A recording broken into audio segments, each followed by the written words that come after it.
Oi, oi, oi, YouTube. It is great to see you today. I hope you're doing well. I'm very excited to be here. Unclench your jaw, get some water. Today we're talking about the developer update that just dropped not too long ago. This is really about the finishing Moris in Dead by Daylight and how they're changing. So let's take a quick look here. Now, they first go into this developer update and they talk about the Mori feature and really how it's an equipable thing. Now, they want to stress that this Mori feature, the new Mori, is going to be in the PTB, but it's not going to go live in the update after the PTB. It's just not quite ready yet. And I want to say I appreciate that. They're not going to release something that's going to be too janky into the live servers, right? Especially something as big as Mori's. I think it's really important that they hang on to it until it's ready. And so big kudos to them for letting us test it, but holding on to it.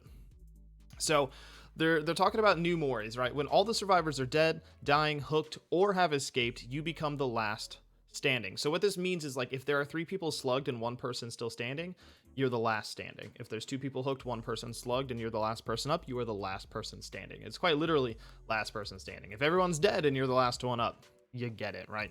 So this says both you and your killer's senses are heightened, granting you a wider field of view.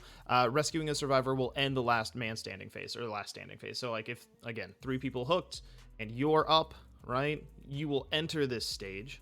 However, unhooking somebody stops the stage, all right? Now, being downed as the final survivor or the last standing triggers the finishing Mori just automatically, right? Which is good. I think this is very healthy, right? When the last survivor is downed, the trial will draw to a climactic end. Both the survivor and killer will be moved, so they will fog away to a preset point on the map that is free of obstruction, so that the Mori doesn't have the box in your face or something like that, right? Now, this might seem a little bit tough. You might say, wow, okay, so killers are just gonna 3-man slug and then Mori.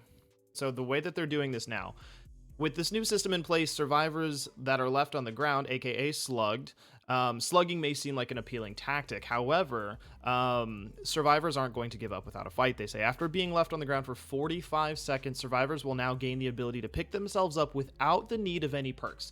So Unbreakable is now Basekit if you are slugged, but it is a 45-second wait time, which is significant. That's a significant amount of time, and that's by yourself. That's without a survivor coming and, like, finishing and picking you up the rest of the way, right?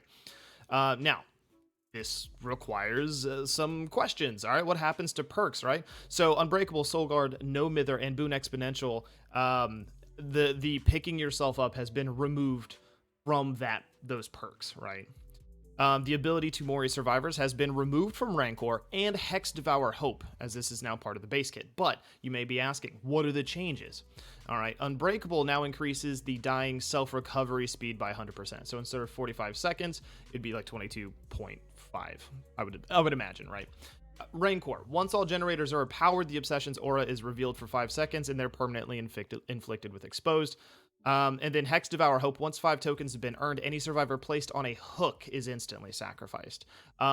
Which is actually almost stronger, because you would still get your hook perk, like barbecue and chili and pop. So I think it's kind of a shadow buff. I don't hate that. That's pretty okay. Unbreakable, I'm on the fence about that one. I think that one I think slugging now is really tough. All right, so Memento Mori offerings, all right. When the finishing Mori being triggered automatically, with the finishing Mori being triggered automatically when the last survivor is down, Memento Mori offerings no longer have any use and will also receive an update. So now there's blood points. So these offerings will now award a bounty of blood points based on the number of survivors killed if you earn a finishing Mori, right? So a Cypress Mori, you gain 8,000 blood points if at least 2 survivors are killed and the match ends in a Mori. The Ivory Memento Mori, 12,000 blood points if at least 3 survivors are killed or sacrificed, and the match ends in a finishing Mori. And the Ebony Mori, 20,000 blood points if all 4 survivors, 3 are sacrificed, and the last one is killed with a finishing Mori. So the verbiage there is pretty clear. Blood point gains, not bad. We all like blood points. We all have a fuck ton of Moris, I'm sure. The finishing Mori system, anti-slugging mechanic, and other changes mentioned in the post will be available for testing during next week's PTB. As a reminder, these new features will not be part of the 6.3.0 update. This is an early preview that is not ready for release. So let's talk about this. I do have some concerns, right?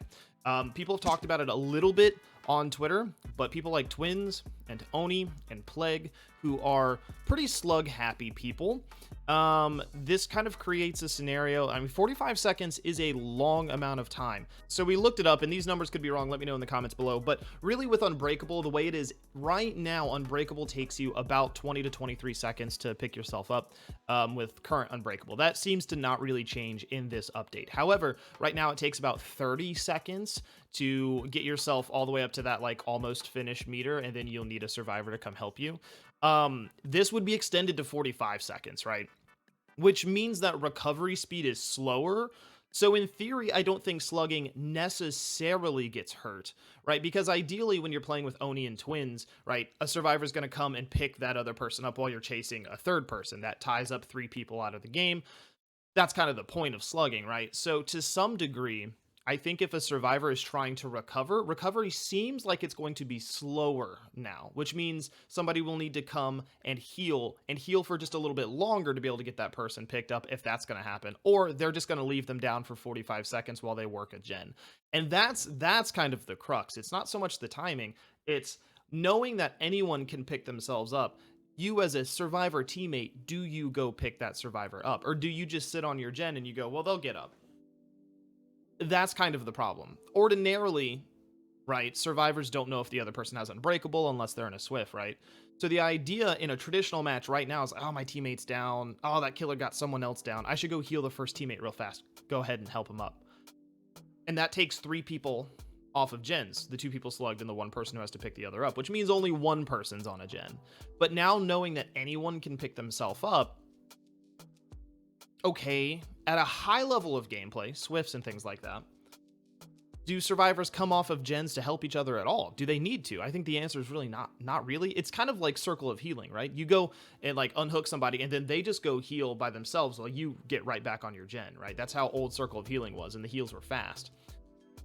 So I'm a little bit, I think the time might be a little short. 45 seconds is a little bit short to me, right? And that's the thing with DBD. Anytime you make it so survivors don't have to group up to help each other, you hurt the killer time to play, right?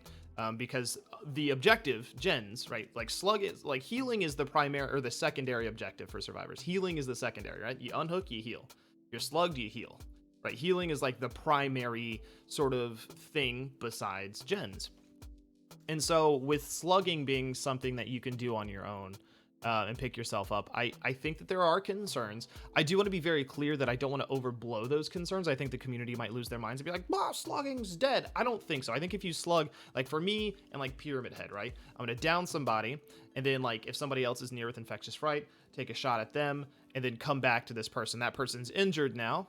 Cage this person, and then go after that one. Is that ideal? I don't know. Is it the best? I don't know. You might have to tighten up how you play a little bit. What do you guys think, though? I think that's the big question. Let me know down in the comments below. Of course, we have other YouTube uploads coming. We have YouTube Shorts and things like that. Stick around for those. Hit the subscription button if you haven't already. Hit that bell notification because, you know, we went on hiatus for a while, but hey, we're back. That bell notification. I appreciate you guys being here. I look forward to hearing your thoughts down in the comments below. And until next time, I'll be praying to the entity.